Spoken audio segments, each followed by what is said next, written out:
오늘 말씀은 출애굽기 13장 17절에서 14장 4절 본문의 말씀을 통해 믿음은 광야에서 자란다. 믿음은 광야에서 자란다는 제목 말씀으로 함께 살펴보도록 하겠습니다. 오늘 본문 이렇게 시작합니다. 17절 다시 한번 읽도록 하겠습니다. 바로가 백성을 보낸 후에 블레셋 사람의 땅의 길은 가까울지라도 하나님이 그들을 그 길로 인도하지 아니하셨으니 이는 하나님이 말씀하시기를 이 백성이 전쟁을 하게 되면 마음을 돌이켜 애굽으로 돌아갈까 하셨음이라. 400년간 애굽에서 종살이하던 이스라엘 백성들은 드디어 자유를 얻었습니다. 그런데 하나님은 400년 만에 자유를 얻은 이스라엘 백성들을 약속의 땅에 들어가는 가장 가까운 길로 인도하지 않으십니다. 왜일까요? 이스라엘 백성들의 믿음이 아직 준비되어 있지 않았기 때문입니다. 우리도 살다 보면 그리스도인으로 살다 보면 종종 나는 왜 빠른 길로 가지 않지? 나는 왜 이 길로 가야 되지? 나의 한계는 여기까지인가라는 질문에 부딪힙니다. 아직 나도 부족한가? 아니, 내 믿음의 분량이 여기까지인가? 이것은 내 뜻이 아닌가? 하나님 뜻이 아닌가? 내 범위가 넘어서는 건가? 혹시 이런 생각들로 인하여 반짬을 설치고 계시는 성도님들이 계신다면 오히려 잘 살고 계시고 있다라고 위로의 말씀을 드리고 싶습니다. 태어나려는 자는 하나의 세계를 깨트려야 한다. 태어나려는 자는 하나의 세계를 깨트려야 한다라는 책에서 저자 김종환 작가는 한계를 느끼는 사람은 오히려 다시 태어나려는 사람이라고 말합니다. 그는 독일 작가 헤르만 헤세의 글을 인용하면서 표현하는데 헤르만 헤세는 자기 자신을 보면서 이런 고백을 합니다. 나의 세계와 삶이 과거가 되며 나로부터 멀어지는 모습을 얼어붙은 가슴으로 바라만 보고 있었다. 처음으로 나는 쓰디쓴 죽음의 맛을 경험했다. 그것은 두려운 새 삶에 대한 내 불안한 마음이 만든 탄생이었다. 헤세는 자신의 익숙했던 세계가 무너지는 순간을 죽음처럼 아프게 느꼈지만 나중에 그것이 새로운 탄생의 시작이었다는 사실을 깨닫습니다. 뭐라고요? 아이가 엄마 뱃속에 나올 때 엄청 아프잖아요. 한계를 통하여 새로운 탄생의 기쁨을 알게 되었다고 말합니다. 그래서 이 헤세의 고백을 힘입어 저자는 자기 자신에게 이렇게 말을 합니다. 나는 자주 내 삶의 한계를 느낀다. 하지만 그것은 포기의 신호가 아니다. 오히려 한계를 극복할 수 있다는 세계상에서 가장 기분 좋은 신호다. 라고 스스로에게 말한답니다. 사랑하는 성도 여러분, 믿음의 길도 마찬가지입니다. 하나님 자녀인 우리가 한계를 느낄 때가 있습니다. 근데 그 한계를 느끼는 것은 패배의 멈춤, 한계의 멈춤이 아니라 하나님의 새로운 시작의 신호이기 때문입니다. 왜일까요? 우리는 우리 자신을 포기할 수 있으나 하나님은 우리를 절대 포기하지 않죠. 언제까지? 그리스도 예수의 장성한 분량에 이르기까지 우리를 성장시키시고 새롭게 빚어가시는 것이 하나님 아버지의 마음이기 때문입니다. 하나님은 포기하지 않으십니다.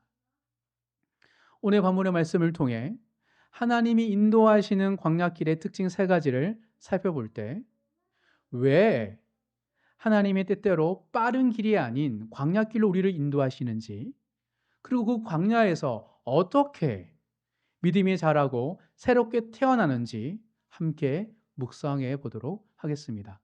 이를 통하여 지금 나를 인도하시는 하나님의 손길을 발견하셔서 믿음으로 광야의 길을 담대하게 나아가시는 모든 성도님 되시길 주님 이름으로 축복합니다.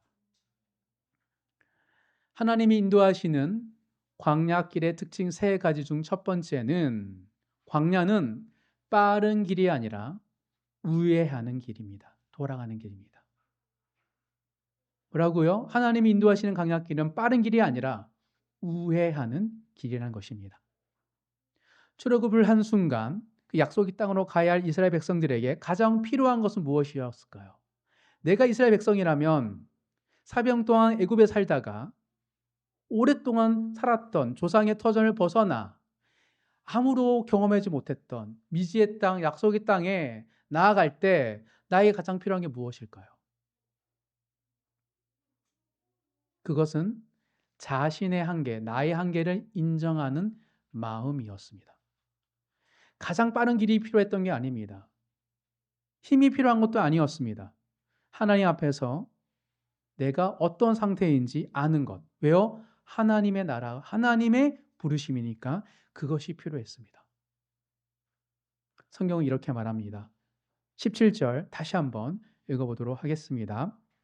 바로가 백성을 보낸 후에 블레셋 사람의 땅의 길은 가까울지라도 하나님이 그들을 그 길로 인도하지 아니하셨으니 이는 하나님이 말씀하시기를 이 백성이 전쟁을 하게 되면 마음이 돌이켜 애굽으로 돌아갈까 하셨음이라. 가나안 땅으로 향하는 가장 빠른 길은 블레셋 사람의 땅을 통과하는 길이었습니다. 하지만 하나님은 그 길을 허락하지 않으십니다. 왜죠? 이스라엘 백성들이 애굽에서 해방은 되었지만 전쟁을 감당할 준비가 전혀 되어 있지 않았기 때문입니다. 그들은 여전히 노예의 정체성에 사로잡혀 있었고 가나안 족속 앞에서 스스로를 메뚜기 같다고 생각할 정도로 자존감과 믿음이 바닥이었기 때문입니다. 이것은 훗날 가나스 바네아에서 12명의 정탐꾼의 보고를 보면 잘 드러납니다. 2명의 정탐꾼, 여호수아와 갈렙을 제외한 나머지 10명의 정탐꾼들은 모두 우리는 그들 앞에 메뚜기 같았다라고 스스로를 이야기하기 때문입니다. 즉 하나님은 이스라엘 백성들의 미성숙함과 연약함을 너무나 잘 알고 계셨습니다. 그래서 그들을 강한 적들과 맞서게 하기보다 광야라는 우회로로 인도하신 것이죠. 18절 읽겠습니다. 그러므로 하나님이 홍해의 광야길로 돌려 백성을 인도하심에 이스라엘 자손이 애굽 땅에서 대열을 지어 나올 때에 성도 여러분, 우리는 어떻습니까? 항상 빠르고 효율적이고 성공적인 길을 원합니다. 어떻게 하면 빨리 성공할 수 있을까? 어떻게 하면 내가 더 나은 사람이 빨리 될 수 있을까? 그것을 찾죠. 하지만 하나님은 그 길이, 우리가 찾는 그 길이 우리의 믿음을 실족하게 하거나 해치는 길을 하면 절대 그 길을 인도하지 않고 우회하게 하십니다. 광야는 보기에 돌아가는 길 같지만 우리를 성숙하게 하시는 가장 정확한 길입니다. 그곳에서, 그 광야길에서 우리는 우리의 연약함을 직면하고 믿음의 뿌리를 가볍게 아닌 깊이 내리기 때문입니다. 따라서 광야는 고통의 장소가 아니라 하나님 우리를 다시 빚으시는 믿음의 학교인 것입니다. 믿음의 학교인 광야에서 믿음이 장성에 자라나시는 모든 성도님 되시길 주의 이름으로 축복합니다. 광야길, 광야의 학교. 그럼 도대체 언제까지 거기 있어야 됩니까? 언제까지 우리는 효율적이고 빠른 길이 아닌 우회하는 길로 가는 인생을 살아야 하는 것일까요? 도대체 이스라엘 백성들은 광야에서 언제까지 머물러 했던 것일까? 이런 질문을 갖게 됩니다. 그 질문에 성경은 이렇게 대답합니다. 요셉의 유골로. 19절 다 같이 읽겠습니다. 모세가 요셉의 유고를 가졌으니 이는 요셉이 이스라엘 자손으로 단단히 맹세하게 하여 이르기를 하나님이 반드시 너희를 찾아오시리니 너희는 내 유고를 여기서 가지고 나가라 하였음이더라. 400년 전 요셉은 자신의 죽음을 앞두고도 하나님의 약속을 굳게 믿었습니다. 그 믿음은 세월도 그리고 죽음도 이겨냈고 결국 요셉의 유골은 약속의 땅에 안치됩니다. 40년 동안 광야에서 배회했지만 결국은 약속의 땅에 안치되게 되어 있습니다.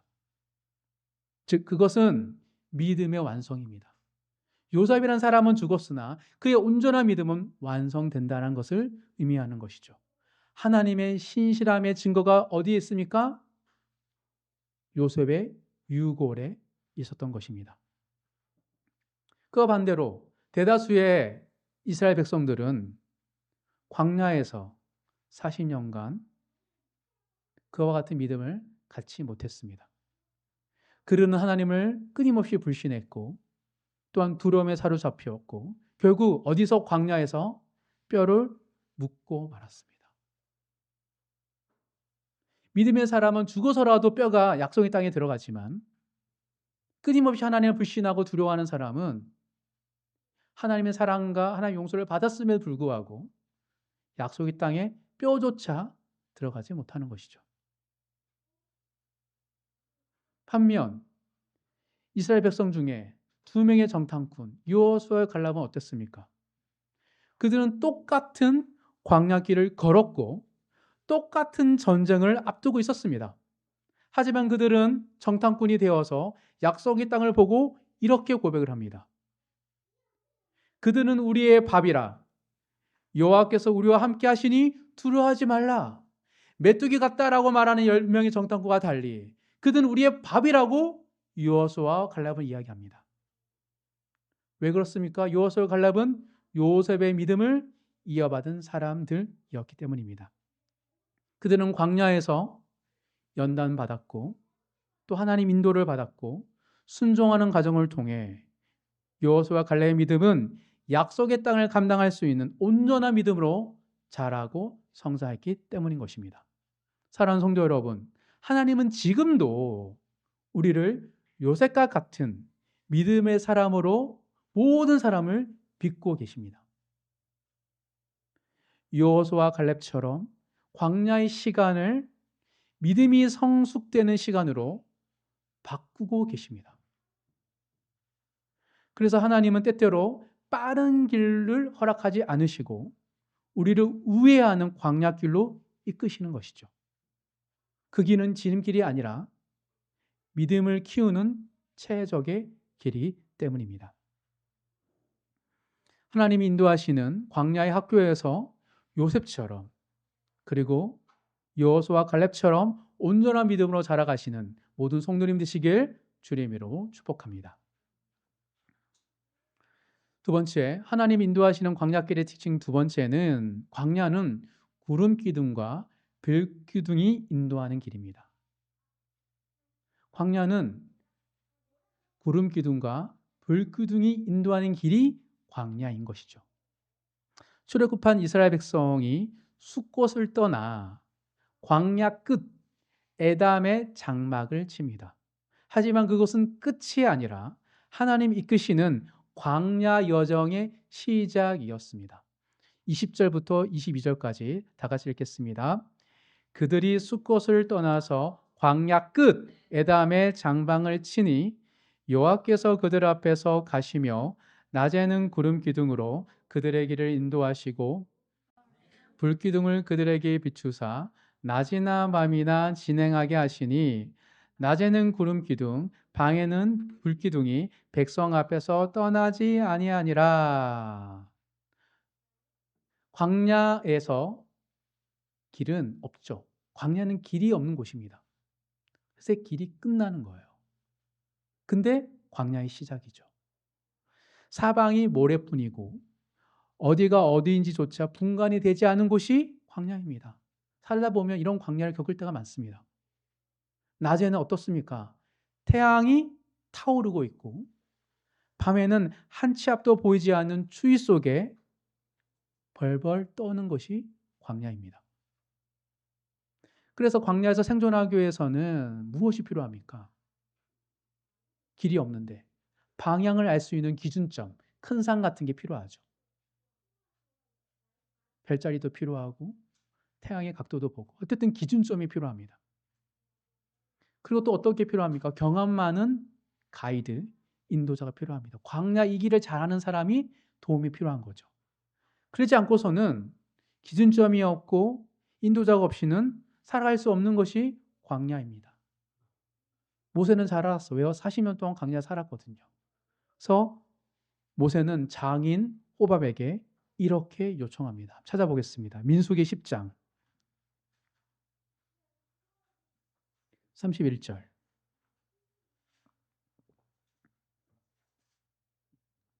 민수기 10장 31절 한 절을 다 같이 읽어보도록 하겠습니다. 모세가 이르되 청하건대 우리를 떠나지 마소서. 당신은 우리가 광야에서 어떻게 진칠지를 아나니 우리의 눈이 되리이다. 40년 동안 광야 생활을 했던 모세는 광야가 만만치 않는 걸 알았습니다. 그래서 미디안 사람이었던 장인에게 함께 해달라고 요청을 한 것이죠. 그러나 하나님이 인도하시는 광야는 어떻죠? 세상의 지형이나 경험으로는 설명되지 않은 길이 하나님의 광야입니다. 이 광야에서 이스라엘 백성이 의지한 것은 엄밀히 말하면 모세의 장인도 모세도 아니죠. 나침반도 지도도 인간의 지혜도 아니었습니다. 오직 이스라엘 백성을 인도한 게 무엇이죠? 구름 기둥과 불 기둥이었습니다.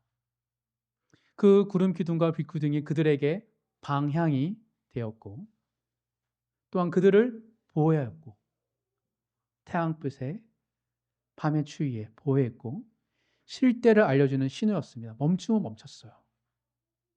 즉 구름 기둥과 불 기둥은 하나님의 임재와 함께 동행하시는 증거가 되어 주었기 때문에 그들이 광야를 걸을 수 있었습니다.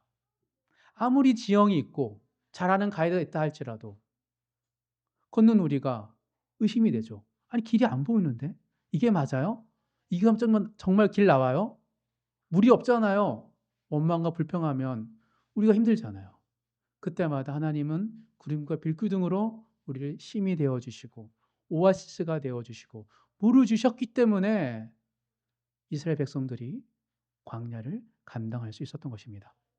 이것이 바로 하나님이 인도하시는 광야길의 비밀입니다. 우리가 특별해서 광야를 걷고 감당하는 것이 아니라 하나님이 도와주시기에 우리가 그것을 걸을 수 있는 것이죠.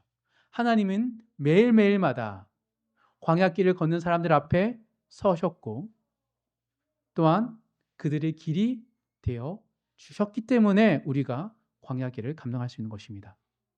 오늘날 우리의 삶도 다르지 않습니다. 우리도 인생의 광야길을 걷고 그런 시간들을 지나고 있기 때문입니다.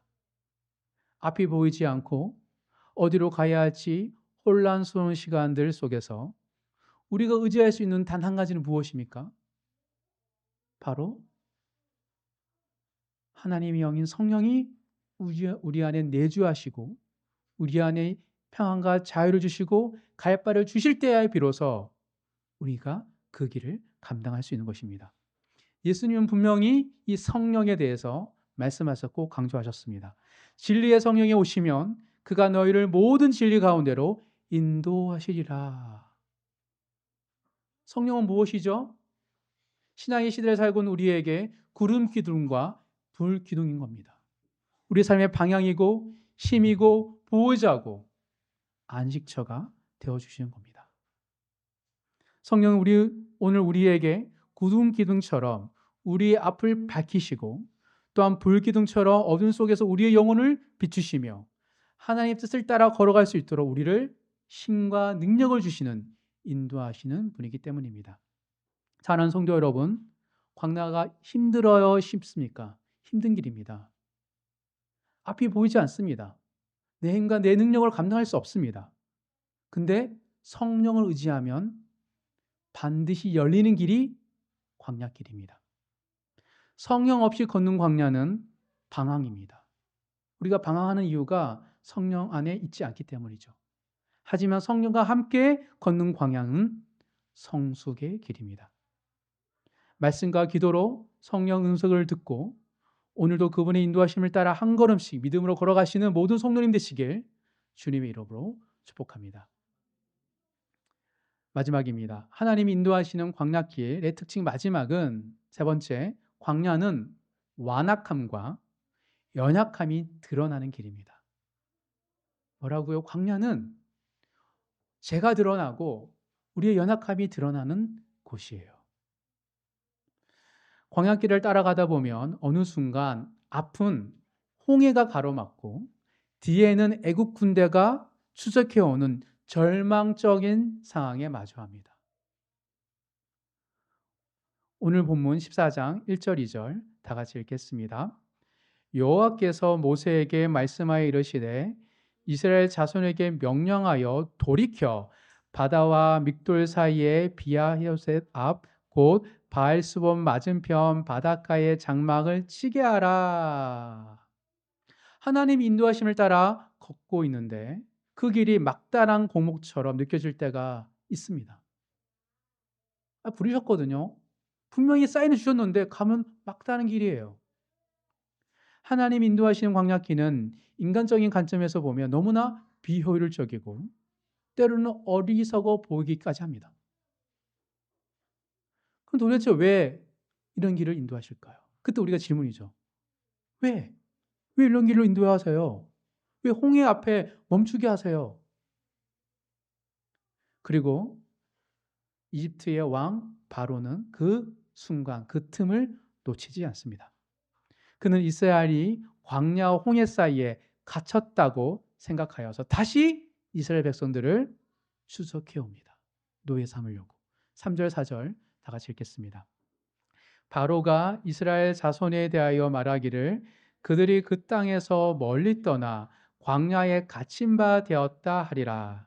내가 바로의 마음을 완악하게 한즉 바로가 그들의 뒤를 따르리니 내가 그와 온 군대로 말미암아 영광을 얻어 애굽 사람들이 나를 여호와인 줄 알게 하리라 하심에 우리가 그대로 행하니라. 바로 왕의 마음이 다시 완악해졌습니다. 왜 그럴까요? 악한 영과 세상의 권세자들은 하나님의 백성이 어디로? 광야로 들어가는 것을 원하지 않습니다. 이스라엘 백성들만 원하는 게 아니고요. 원하지 않는 게 아니라 악한 세상이 제일 싫어해요. 누가? 이스라엘 백성이. 우리가 광야로 들어가는 것을. 왜냐하면 광야는 훈련의 장소이요. 회복의 자리이며 하나님 나라가 시작하는 현장이기 때문입니다. 그래서 상황과 환경이 딱 막혀요. 그래서 우리가 이런 질문 던지죠. 하나님 부르셔서 갔는데 왜 이렇게 다 막힙니까? 이거 아닌 거 아니에요? 아니 하나님이 길을 부르신다면 잘 풀려야죠. 아닙니다. 오히려 갇힌 것, 그것이 하나님의 광야길입니다. 세상이 원하지 않는 그 길이 광야길인 것이죠.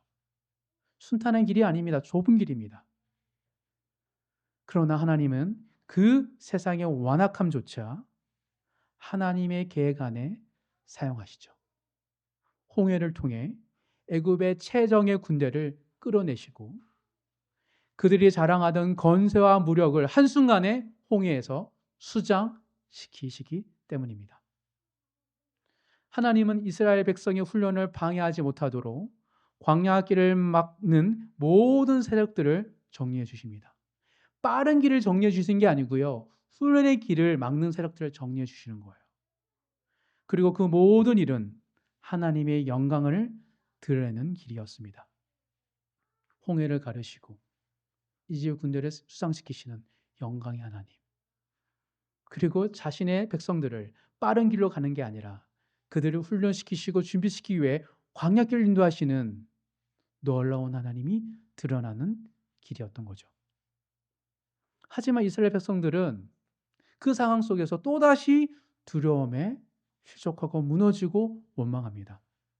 즉 세상의 완악함이 드러나는 순간 하나님의 자녀인 이스라엘 백성의 연약함이 또한 드러나고 있는 것입니다. 출애굽기 14장 11절 12절 14장 11절 12절 두 절 다 같이 읽겠습니다. 그들이 또 모세에게 이르되 애굽에 매장지가 없어서 당신이 우리를 이끌어 내어 이 광야에서 죽게 하느냐 어찌하여 당신이 우리를 애굽에서 이끌어 내어 우리의 이같이 하느냐 우리가